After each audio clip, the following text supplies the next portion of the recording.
Good morning students. आज मैं आप लोगों को हिंदी का सेकंड लैंग्वेज हिंदी का फर्स्ट चैप्टर पढ़ाऊंगी। ये चैप्टर पढ़ाने से पहले मैं आप लोगों को कुछ बताना चाहती हूँ। ये चैप्टर जो है, इस चैप्टर का नाम है दो बैलों की कथा। इस चैप्टर के रचनाकार है प्रेमचंद। इस चैप्टर के रचनाकार है प्रेमचंद जी। ठीक है, प्रेमचंद जी के बारे में पहले हम लोग जानते हैं, उसके बाद फिर हम लोग चैप्टर पे चलेंगे। प्रेमचंद जी का जन्म 1880 में बनारस के लम्ही गांव में हुआ था। इनका जन्म कब हुआ था?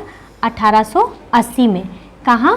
बनारस के लम्ही गांव में हुआ था। उनका मूल नाम धनपत राय था। इनका मूल नाम जो है, बचपन का नाम धनपत राय था। इन्हें उर्दू में धनपत राय नाम से जाना जाता है। प्रेमचंद का बचपन अभावों में बीता और शिक्षा बीए तक ही हो पाई।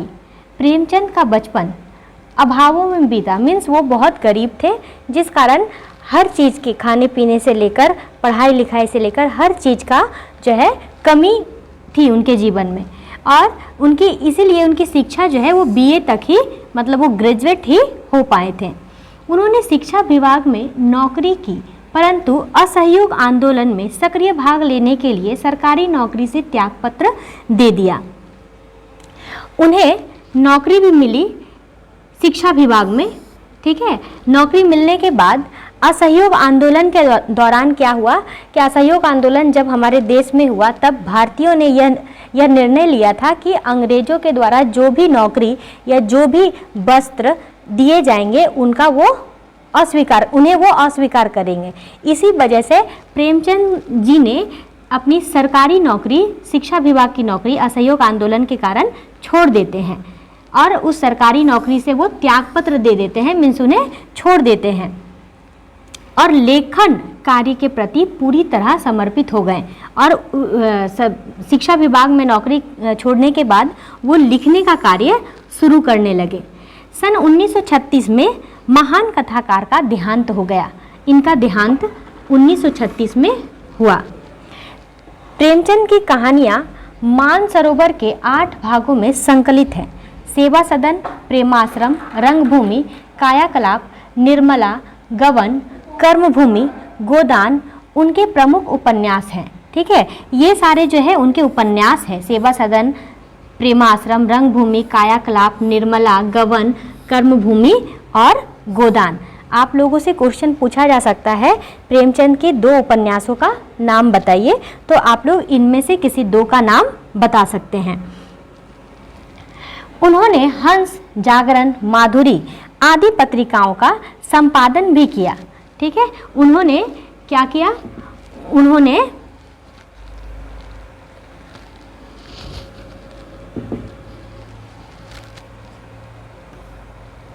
वेट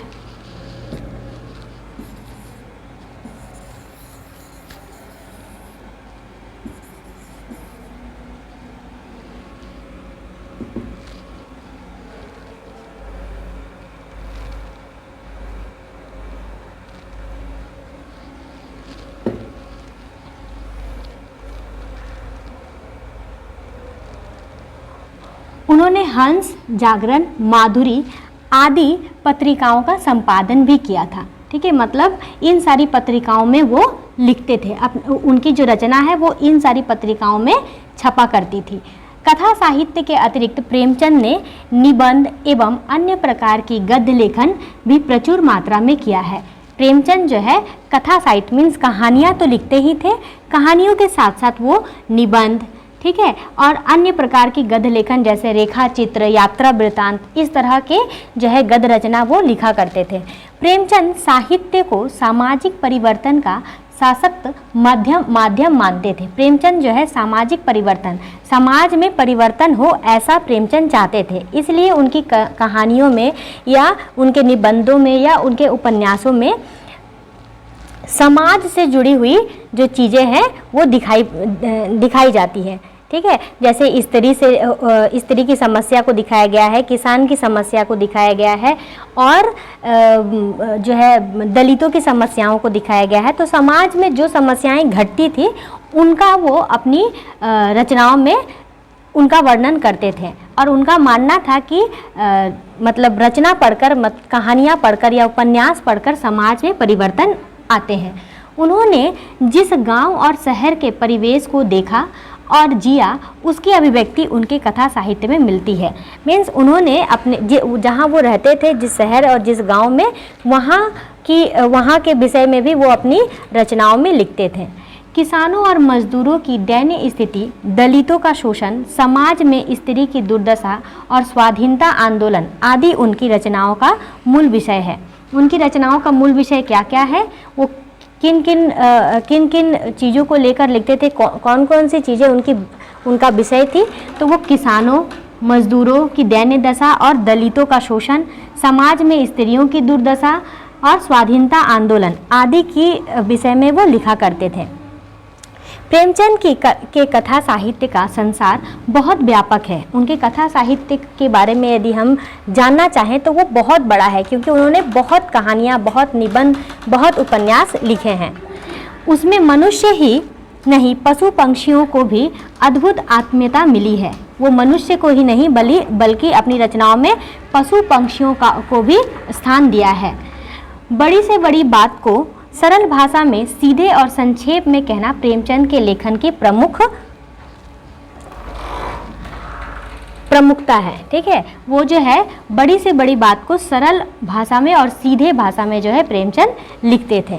तो अभी हम लोगों ने प्रेमचंद के विषय में जाना कि प्रेमचंद का जन्म 1880 में लम्ही गांव में हुआ था। उनका देहांत 1936 में हुई थी। ठीक है, उनके बचपन का नाम या मूल नाम क्या था, धनपत राय था। यदि इसको पूछा जा सकता है कि उर्दू में वो किस नाम से जाने जाते हैं, तो उर्दू में वो धनपत राय नाम से जाने जाते हैं। उनके कुछ उपन्यासों का नाम क्या है, तो यहाँ से आप लोग लिख सकते हैं, सेवा सदन, प्रेमाश्रम, रंगभूमि, निर्मला, गवन, जो भी। ठीक है, उनकी फेमस जहाँ उनकी रचनाएं, कौन सी पत्रिका में उनकी रचनाएं छपती थी, तो हंस, जागरण और माधुरी, इसके वो संपादक थे। ठीक है, इनका संपादन वो करते थे। अच्छा, उनकी कहानियों में, उनके उपन्यासों में किन चीज़ों को दिखाया जाता है, मतलब उनका लिखने का विषय क्या है, किस विषय पे, किस टॉपिक पे वो लिखते थे, तो वो किसान और मजदूरों की दयनीय स्थिति, दलितों का शोषण, समाज में स्त्रियों की दुर्दशा और स्वाधीनता आंदोलन आदि उनकी रचनाओं का मूल विषय हुआ करता था। प्रेमचंद की कथा साहित्य संसार में बहुत व्यापक है। वो सिर्फ मनुष्य के बारे में ही नहीं बल्कि पशु पंक्षियों के विषय में भी वो बहुत अच्छी तरीके से लिखते थे। ओके, आई होप आप लोग को प्रेमचंद के विषय में कुछ समझ में आया होगा। अब हम लोग सीधा अपने चैप्टर पे चलते हैं। दो बैलों की कथा, हमारे चैप्टर का नाम है दो बैलों की कथा, जिनके रचनाकार कौन है, प्रेमचंद जी हैं, जिनके बारे में अभी हम लोगों ने पढ़ा। अच्छा, अब मैं आप लोगों को पैराग्राफ वाइज चैप्टर के सार को बताऊंगी। फर्स्ट पैराग्राफ में प्रेमचंद जी ने हमें बताया है कि जानवरों में सबसे ज़्यादा बुद्धिहीन समझा जाता है गधा। गधे को जो है सबसे अधिक बुद्धिहीन समझा जाता है। मीन्स ऐसा माना जाता है कि गधे में किसी तरह की कोई बुद्धि नहीं है। ठीक है, क्यों बुद्धि नहीं है, ऐसा क्यों बोला जाता है, क्योंकि वो बहुत सीधे होते हैं। वो बहुत सीधे होते हैं और वो बहुत सहनशील भी होते हैं। ठीक है, उन्हें मारा जाए, पीटा जाए, जो भोजन दिया जाए, वो चुपचाप उन्हें सहते हुए खाते रहते हैं और काम करते रहते हैं। इसीलिए उन्हें उनके इसी सीधेपन के कारण उन्हें बुद्धिहीन माना जाता है। प्रेमचंद जी कहते हैं कि कुत्ता भी बहुत गरीब जानवर है, पर वो भी कभी कभी क्रोध करता है, गुस्सा करता है। ठीक है, लोगों को दौड़ाता है, काटने को दौड़ता है। बट गधा ऐसा कुछ भी नहीं करता। गधे में ऐसा कोई भी गुण देखने को नहीं मिलता। वो गधा जो है सुख दुख और हानि लाभ हर दशा में एक समान रहता है। जिस प्रकार हमारे देश के ऋषि मुनि जो हैं वो क्या करते हैं, जो साधु संत होते हैं, वो हर हर परिस्थिति में एक समान होते हैं। उनके जीवन में सुख हो या दुख हो, हानि हो या लाभ हो, वो कभी भी सुख में ज़्यादा सुखी नहीं होते, दुख में ज़्यादा दुख को व्यक्त नहीं करते, हानि में रोते नहीं हैं और लाभ में ज़्यादा खुश नहीं होते। ठीक उसी प्रकार का गुण जो है गधे में भी है। इसलिए प्रेमचंद जी ने उन्हें बुद्धिहीन ना मानकर उन्हें उनमें सद्गुण उनमें माना है, गधों में, कि उनमें सद्गुण है, मतलब गुरुओं की तरह, साधु संतों की तरह उनमें गुण है। ठीक है, आगे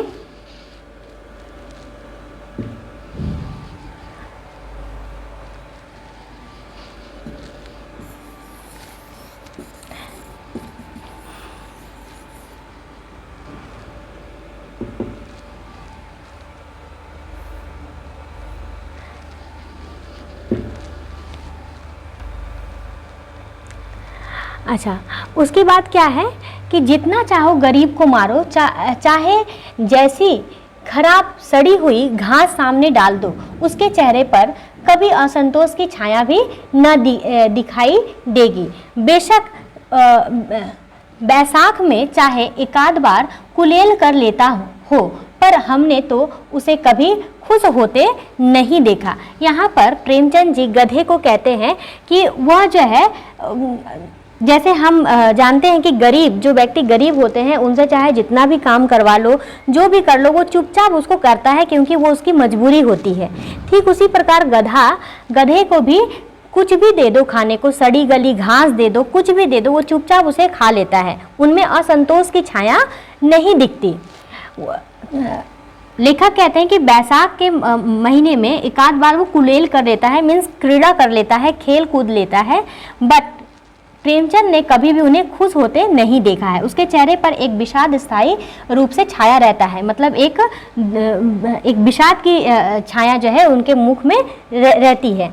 सुख दुख हानि लाभ किसी भी दशा में बदलते नहीं है। ऋषि मुनियों के जितने गुण हैं वे सभी उसके पराकाष्ठा को पहुंच गए हैं, मतलब ऋषि मुनियों में जितने भी गुण देखे जाते हैं वो सारे गुण गधे में भी हैं, पर आदमी उसे बेवकूफ़ कहता है।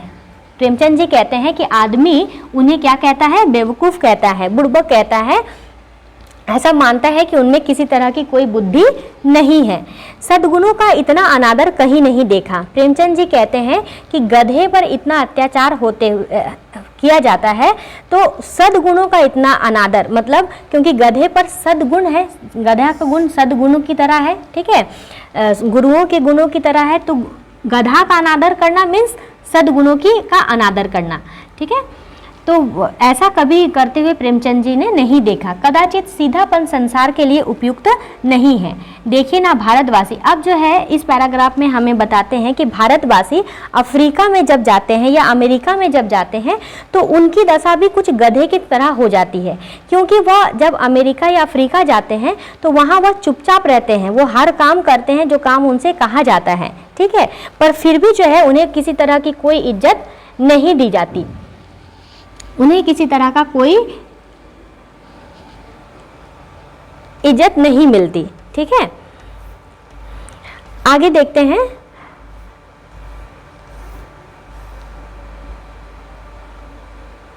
तो मैंने अभी आप लोगों को बताया कि किस तरह गधे को बुद्धिहीन समझा जाता है, जबकि गधे में जो है सद्गुण है, मीन्स गुरुओं की तरह गुण है, क्योंकि वो ऋषि मुनि की तरह, जिस तरह ऋषि मुनि सुख दुख हानि लाभ में किसी तरह का कोई मतलब कोई भी किसी तरह का कुछ भी वो नहीं दिखाते हैं, जाहिर नहीं करते हैं, ठीक उसी प्रकार गधा भी चुपचाप सभी चीज़ों को सहता रहता है, ठीक है। जिस तरह अब यहाँ पर एक एग्जाम्पल देते हैं कि जिस तरह भारत के लोग जब अफ्रीका या अमेरिका काम करने के लिए जाते हैं तो उनसे जो काम कराया जाता है, जो कुछ किया जाता है, वो चुपचाप उसको करते हैं, पर फिर भी उन्हें वहाँ पर कोई इज्जत नहीं मिलती। अब जो है यहाँ पर बोला गया है, लेकिन गधे का एक छोटा भाई और भी है जो उससे कम ही गधा है, और वह है बैल। बैल को गधे का छोटा भाई माना जाता है। जिस अर्थ में हम गधे का प्रयोग करते हैं, कुछ उसी से मिलते जुलते अर्थ में बछिया के ताऊ का भी प्रयोग करते हैं। कुछ लोग बैल को शायद बेवकूफ़ में सर्वश्रेष्ठ कहेंगे, मगर हमारा विचार ऐसा नहीं है। बैल कभी कभी मारता है, कभी कभी अड़ियल बैल भी देखने को आता है और भी कई रीतियों से अपना असंतोष प्रकट कर देता है, अतएव उसका स्थान गधे से नीचा है। मीन्स यहाँ पर बोला जा रहा है कि गधे का छोटा भाई बैल है, पर बैल को गधा मानना गलत होगा, क्योंकि बैल जो है कभी कभी अपने लिए क्या करता है, अपने लिए अड़ियल बन जाता है, लोगों को मारता भी है जरूरत पड़ने पर, ठीक है। अपने रीतियों के अनुसार वो असंतोष भी प्रकट करता है। इस तरह बैल को हम गधा नहीं कह सकते, ठीक है। अब इसके बाद जो स्टोरी स्टार्ट होती है, हमारी मेन स्टोरी जो है, इस चैप्टर की मेन स्टोरी वो यहाँ से शुरू होती है। तो आज के लिए मैं इतना ही रखती हूँ। नेक्स्ट क्लास में मैं आप लोग को इस स्टोरी का आगे का भाग पढ़ाऊँगी। Okay, thank you.